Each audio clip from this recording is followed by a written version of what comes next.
What's going on, everyone? My name is Oleg, and today we're talking about two different companies. We're comparing one undervalued and one overvalued company.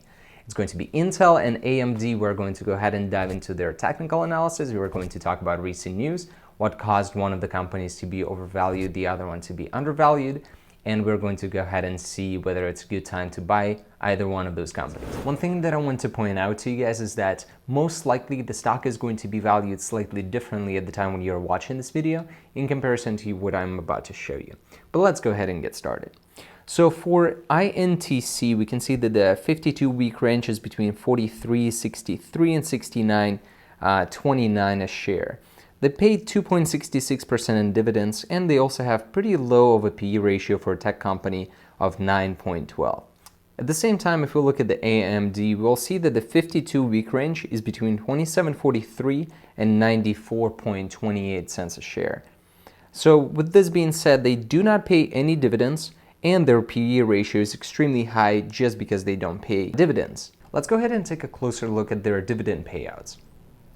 AMD had been pretty much on the dot with paying out their dividends right here. They met both of the expected and the final results. They beat their expectations by a fairly small margin right here. And due to the recent news, their dividends actually ended up increasing so much in value, and we're going to talk exactly why they ended up increasing so much. For the Intel, the news are slightly worse, actually much worse for this upcoming quarter. They have actually been able to beat their earnings expectations over the past 4 quarters, which is awesome. And that's exactly why we're going to talk about this company and not the other one a lot more in this video.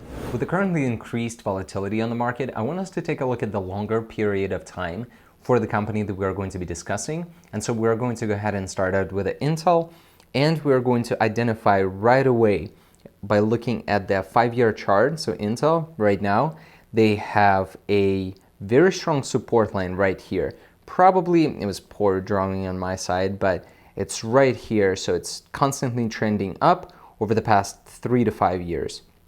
So with this being said, that means that this trend, if it's broken, if the price goes below this 47.50 price target, that means that it breaks through the very strong support. If it bounces off that support and it continues to go down, then the floor is going to be at about $35 a share. If the price continues to go up, that means that there's a lot more room for improvement, and the ceiling is going to be at about $60 a share. So from 48 to 60, that's about 22% gain. We can also see that on Yahoo Finance, short-term, mid, and the long-term trends, they're all bearish. But that doesn't necessarily mean that the company will continue to drop in price. So here's the thing.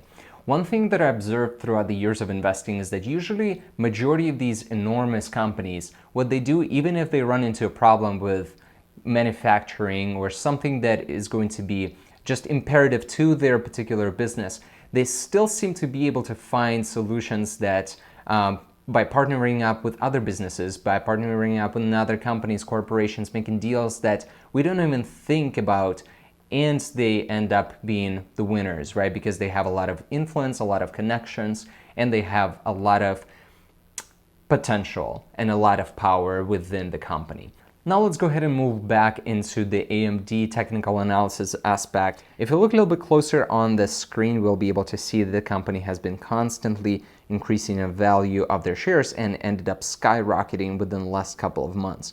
So that is great for the company, but would you consider that to be overvalued? I personally do think that this company is overvalued and there's a lot more room for them to improve. Within the last 5 years, the company had actually formed 2 very strong bullish patterns. It's called a bullish flag pattern right here and right here. Once the price breaks through the resistance, it continues to go up just like it did before, and then it had a double top, and then it started to come down just a little bit, just like majority of the tech companies, right? The next very strong support for the company is going to be probably at about $55 a share. If it breaks through that price, the next one is going to be probably at about $30 a share. So we are going to go ahead and see where the company is going to end up within the next couple of months. We'll do the follow-up on this one. So let's go ahead and jump back into the article that I wanted to talk to you guys about, because that article is actually going to show you a lot more and explain why these big fluctuations occurred in both of these companies' stocks. So I have everything prepared right here, so let's dive into it. So just so we are on the same page and we understand both why we are going to be talking about the AMD and INTC, is because those two companies, they compete with each other in making the central processing unit, so CPUs for personal computers and servers. It also rivals with NVIDIA, so they're competing with NVIDIA for the graphics processing, GPUs, and for PCs and gaming consoles as well. So with this being said, this company is extremely robust and they're competing with a lot of different tech companies within the same industry. This is a lot of text and we're not going to go over all of this, but I just want to make sure that if you need to read more information about it, you can either check out the link in the description below or just pause the video and read everything that you see on the screen right now.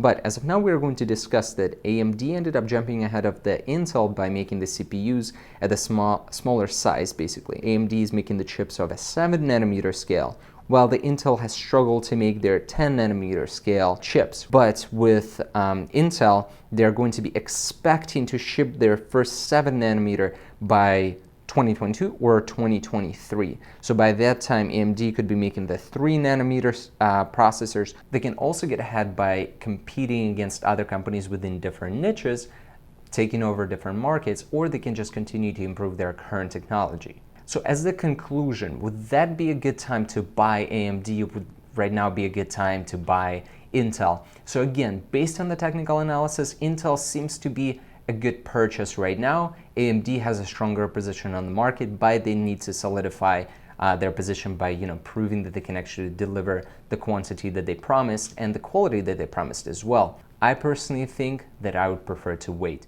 I would prefer for the AMD to confirm that they can be trading at the level that they're trading at right now, or I would prefer for Intel to actually solidify their position and bounce off of the very strong 3-year support that they have on the charts right now. So that would be it for today's video, and I hope you guys enjoyed it. Before you go, just make sure to leave a comment in the comment section below if you think of any company that is interesting and you want me to do a breakdown on that company. I'll be happy to look into those and do that in the future.